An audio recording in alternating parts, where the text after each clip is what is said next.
ஐயா, இப்ப நீங்க வந்து அந்த இதுல தியானத்துல உட்காரும்பொழுது, நீங்க அதெல்லாம் நினைக்க வேண்டாம். சும்மா எதையுமே நினைக்காம உட்காருங்க அப்படின்னு நீங்க சொல்றீங்க கரெக்ட்டு.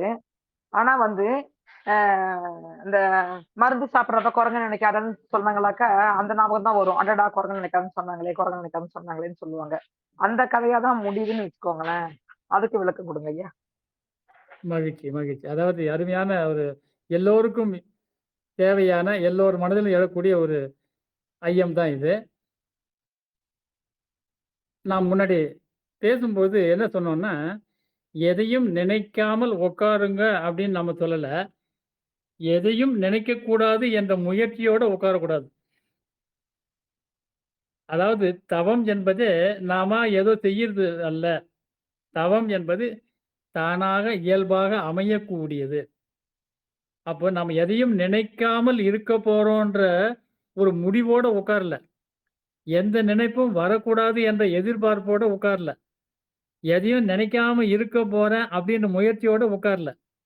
அப்போ முயற்சி இல்லாமல் இயல்பாக இருத்தல் தான் மனதில் எண்ணங்கள் அலைக்கழிக்காமல் இருப்பதற்கான வழின்னு நம்ம சொன்னோம். மனதில் எந்த எண்ணமும் இல்லாமல் உட்கார போறேன் அப்படின்ற முயற்சியே எடுக்கக்கூடாது. அத நம்ம முதல்லயே சொல்லிட்டோம். அந்த எண்ணங்கள் வராம இருக்கிறதுக்கு காரணமே என்னன்னா, நாம அப்படி உட்காருவதற்கு முன்பும் நாம எது குறித்தும் ஆழ்ந்த பற்றும், ஆழ்ந்த வெறுப்பும் இல்லாமல் இருக்கும்போது தான், நாம் அமைதியாக இருக்கணும் அப்படின்னு உட்காரும் பொழுது, நமக்கு எந்த எண்ணமும் தோன்றாமல் இருக்கணும் என்ற எதிர்பார்ப்பின்றி உட்காரும்போது தான், அந்த எண்ணமற்ற நிலை வரும். மனமற்று இருக்க வேண்டும் என்று நாம நினைக்காமல் உட்கார்றோம். அதுதாங்க அந்த நம்ம புரிந்து கொள்ள வேண்டியது. மனமற்று இருக்கணும் அப்படின்னு நம்ம சொல்லல. நாம என்ன என்ன நிகழப்போகுது, என்ன வருதோ அத பார்த்துக்கிட்டே இருக்கிறோம் அவ்வளவுதான். அப்படி பார்த்துட்டே இருக்கும்போது, அந்த மனதில் எந்த எண்ணமுமே இல்லாம அமைதியா இருக்கக்கூடிய ஒரு நிலை கிடைக்கும். அது அத நோக்கி நம்ம போனோம்னா, அது அது ஒருவேளை ஏதாச்சும் நினைவு வந்தாலும் கூட, இது வராம இருந்தா பரவாயில்லையே அப்படின்னு சலித்துக் கொள்வதும், அல்லது ஒரு நல்ல நிகழ்வாக நல்ல ஒரு நினைவாக இருந்தால், அந்த பழைய அனுபவங்கள்ல சில நேரத்துல சிலது இன்பம் அளிக்கக்கூடியதா கூட இருக்கலாம். இது பரவால்ல அப்படின்னு நினைப்பதும், இது வேண்டும், இது வேண்டாம் அப்படின்னு அந்த நினைப்புக்கு ஒரு மதிப்பு குடுக்காம, ஒரு அங்கீகாரம் குடுக்காமல், அல்லது அதை ஒரு கண்டுகொள்ளாமல், அதுக்கும் நமக்கும் ஏதோ தொடர்பில்லாதது போல, நம்ம எதிரில இருந்து கொண்டு ஒருவர் பார்ப்பது போல, நம்ம எண்ணத்தை நாம பார்க்கிறோம். நம்ம மனதில் வரும் எண்ணங்களை பார்க்கிறோம். அந்த மனமற்ற நிலைக்கு நிகழ்கணத்தில் இருப்பது என்று பெயர். அந்த மனதில் ஒரு எண்ணம் தோன்றும்போது நம்ம நிகழ்கணத்தில் இல்லை என்று ஆயிடும். ஏனென்றால் மனதினால் நிகழ்கணத்தில் இருக்க முடியாது. மனம் என்பதுதான். நாம மறவாமல் இருக்க வேண்டியது என்னன்னா, மனம்னா கடந்த காலம் அல்லது எதிர்காலம். கடந்த காலம்ன்றது பெரும்பாலும் கவலையா இருக்கும். எதிர்காலம் என்பது பெரும்பாலும் பதட்டமா இருக்கும். எப்படி நடக்குமோ, ஏதா நடக்குமோ, நல்லது நடந்தா பரவாயில்ல, இப்படி நடக்கலன்னா பரவாயில்லையே. அல்லது கடந்த காலத்துல வந்து இப்படி நடந்துச்சே, இப்படி ஆயிடுச்சே, அப்படி ஆயிடுச்சே. இந்த கடந்த காலத்திலும், எதிர்காலத்திலும் இல்லாமல் இருக்க போறேன். நான் நிகழ்காலத்தில இருக்க போறேன் அப்படின்னு நெனச்சுட்டும் உட்காரக்கூடாது. ஏன்னா, அந்த நெனப்பு தான் பொழப்பு கெடுக்கும்னு சொல்லுவாங்க. அதுதான் அந்த குறிப்பா நம்ம தெரிஞ்சுக்க வேண்டியது. என்னன்னா, முயற்சி இல்லாமல் எதுக்கு முயற்சி இல்லாம? நான் எதையும் நினைக்காம உட்கார போறேன். அப்படின்ற அந்த புரிதலோடு அந்த ஒரு இதுவோட உட்கார்ந்தீங்கன்னா, கண்டிப்பா நினைப்புகள் கண்டிப்பா வரும். வருவது வரட்டும். நான் வர்றத கவனிக்க போறேன். அதான் சொல்லுவாங்க. தேடுவதை நிறுத்தினால், தேடியது அங்கே இருப்பது தெரியும். என்ன தேடுறோம் நம்ம? நமக்கு என்ன தேவை? அமைதி. எதுக்கு அமைதி தேவை?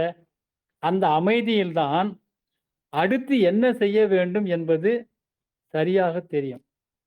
அந்த அமைதியில் தான் எது நடக்கக்கூடியதோ அது மட்டும் நினைவாக வரும்.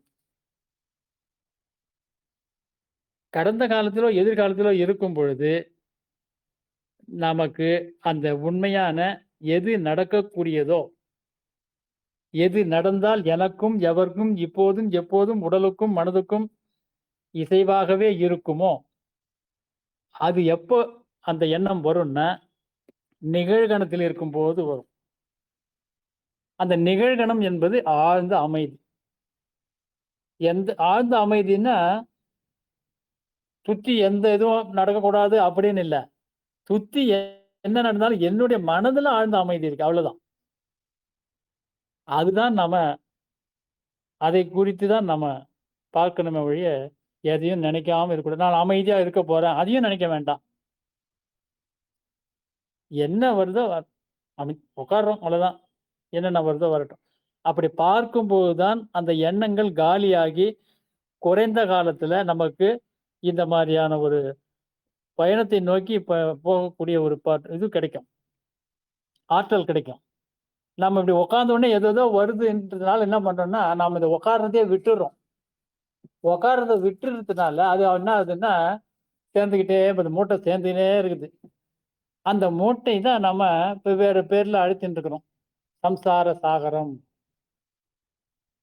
வினைப்பதிவே ஒரு தேகம் கண்டாய் அப்படின்னு சொல்லுவாங்க. அந்த வினையை தீர்ப்பதற்கு என்ன வினை?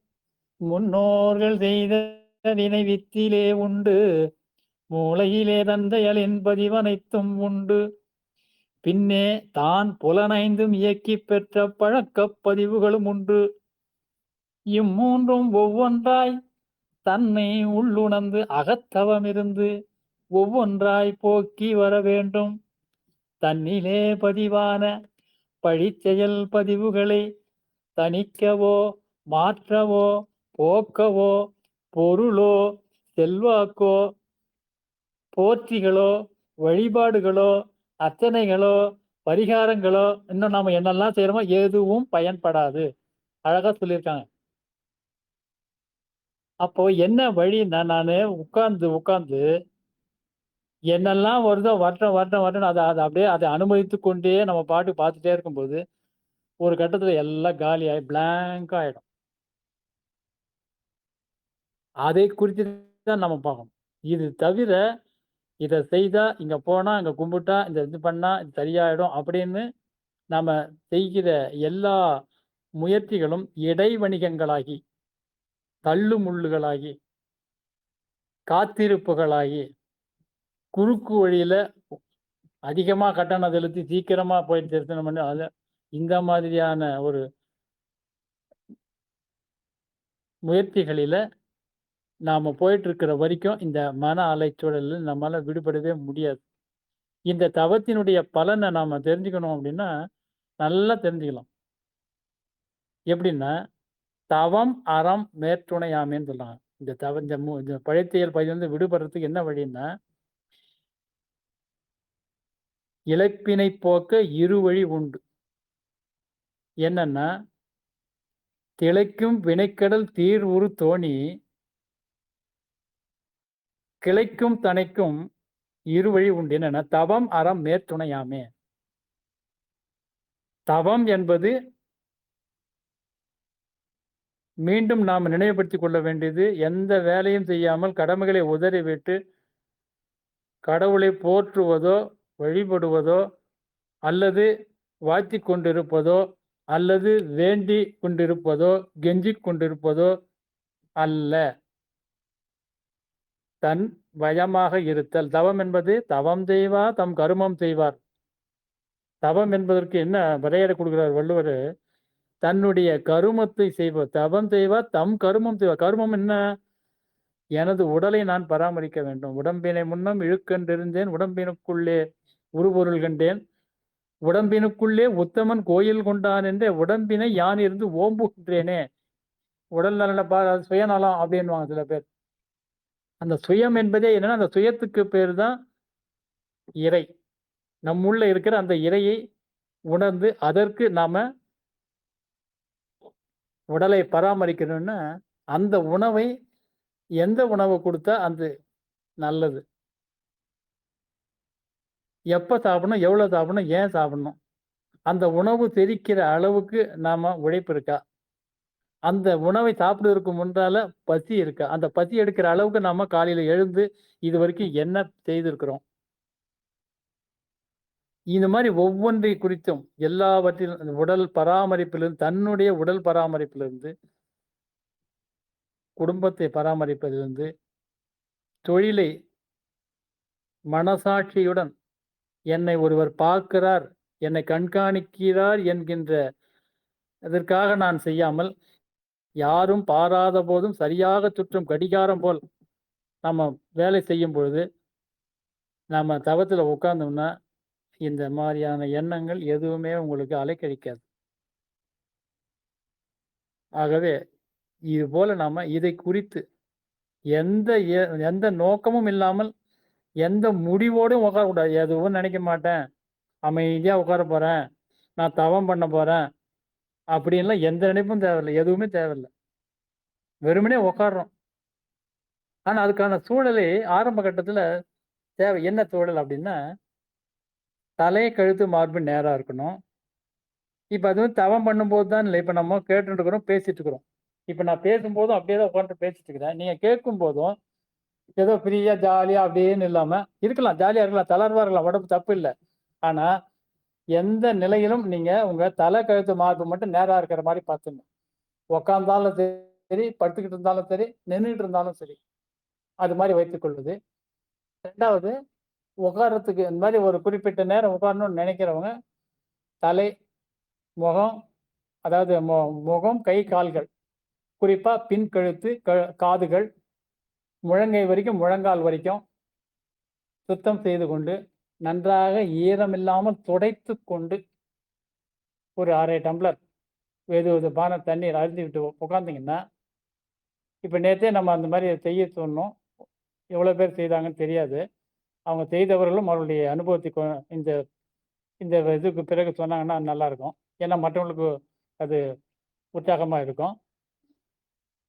அதுபோல நல்லா செஞ்சு இந்த இது போல நம்ம அந்த ஒரு முன் தயாரிப்போட வாய்ப்பு இருக்கும்போது, முன் தயாரிப்போட 5 அங்க சுத்தின்னு பேரு.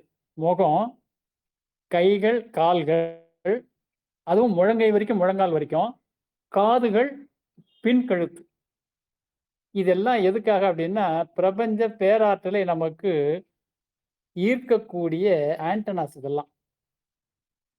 அந்த தூய்மையோட உட்காரும் பொழுது,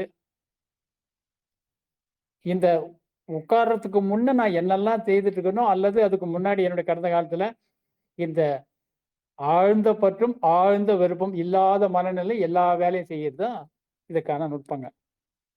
வாழ்க வளமுடன். மகிழ்ச்சி. நன்றி.